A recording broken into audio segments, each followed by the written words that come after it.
Hello everyone! Welcome to my channel again. So for today's reading ay para sa ating Tatay Digong. Kung babalik ba siya dito sa Pilipinas o hindi.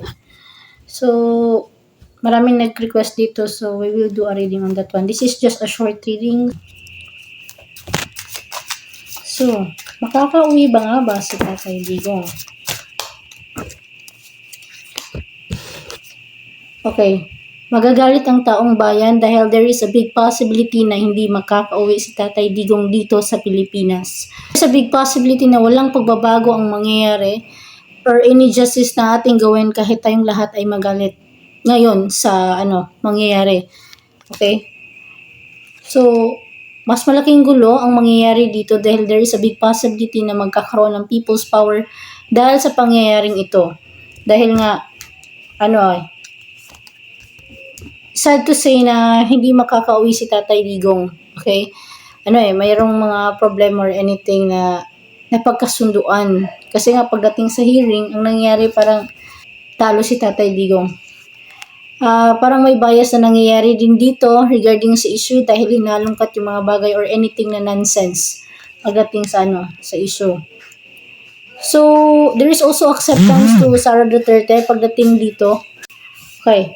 Maraming ding digmaan ang mangyayari dito pagdating sa election. So, kaya nga, magagalit ang taong bayan dito. Pero si Sara Duterte ay parang binigyan na lang niya ng acceptance kasi kahit anong gawin nila ay walang mangyayari. So, kailangan niyang mag-move on para sa taong bayan. Kahit na, pinapakita lang ni Sara na na parang siya ay may acceptance talaga pero in deep inside, nasasaktan siya sa nangyayari. So, kailangan din niyang talagang mag-move on regarding sa issue dahil nga kung hindi maipapanalo ng pamilya Duterte ang kanilang gustong mangyari. Okay? So, kasi medyo mahirap mahirap kalabanin ng nasa itaas. So, maraming pagdadaanan na problema or mga challenges ang pamilyang Duterte. Pero ito ay pagwawagi din naman sila or anything like parang tuloy pa rin ang sa kanila. Yung wheel of fortune nila is hindi naman magbabago kasi nga suportado ng taong bayan.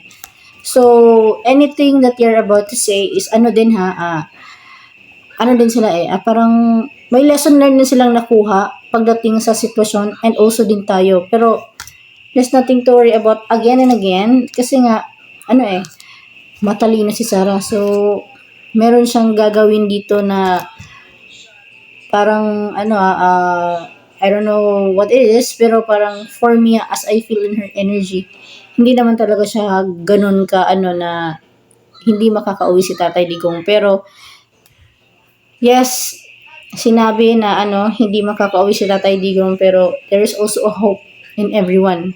So baka may alam niyo yun may laking pasabog pagdating dito kasi hindi natin kontrolado okay?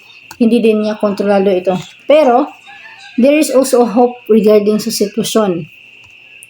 So, yung mga plano din naman nila ni Sara Duterte at saka ni Digong okay, regarding kung makakauwi or hindi, there's also a big possibility na makakauwi even though na claim ni Sara na hindi talaga makakauwi si Tatay Digong dito sa Pilipinas. Kasi there is also something na mangyayari na parang siguro, dahil nga sa issue, parang yung desisyon ay hindi talaga siguro yung desisyon is diretso talaga regarding sa issue. This moment, hang up muna or may stagnant kasi nga magpapagaling pa din si Tatay Digong. We just keep everything on private at we are moving. Yung travel na mangyayari or any kasunduan, mga papeles na kailangang permahan, or anything regarding sa sa sitwasyon ni Tatay Digong. So, merong hatulan na mangyayari, hindi lang sa kanya, kundi pati din sa ibang mga involved sa issue. There will be a big fight na mangyayari regarding sa issue dahil nga parang nagwagi si BBM na hindi mapauwi si Tatay Digong but where in fact, they are wrong. Dahil anything na plano ni Tatay Digong or nila Sara will be victorious. So, mangyayari lahat yun. Kasi they are very wise enough to do such things. Kaya they are very careful with what they are doing. Ganun ang mga Duterte family. They are very mauta. So, lahat tayo ay nakaabang, lahat tayo ay mag-aabang sa anong mangyayari Marami, hindi lang tayo, pero pati din yung kontra nila Tatay Digong. And also, hindi madali ito sa kanilang mga pangyayaring ito dahil everyone is expecting na makakauwi si Tatay Digong, but this time hindi muna. So, the world is still Tatay Digong is still on Nangyari dito is stay lang siya doon, so he will just take a rest. But he will also get justice dito. So, may twist na mangyayari. So, yun yung ating dapat abangan dahil siya parang something like still in the process nga lahat. Hindi naman sila talaga totally tapos pa doon. So, there's also a lot of judgment na mangyayari or ma-receive si Tatay Digong or even the Duterte family.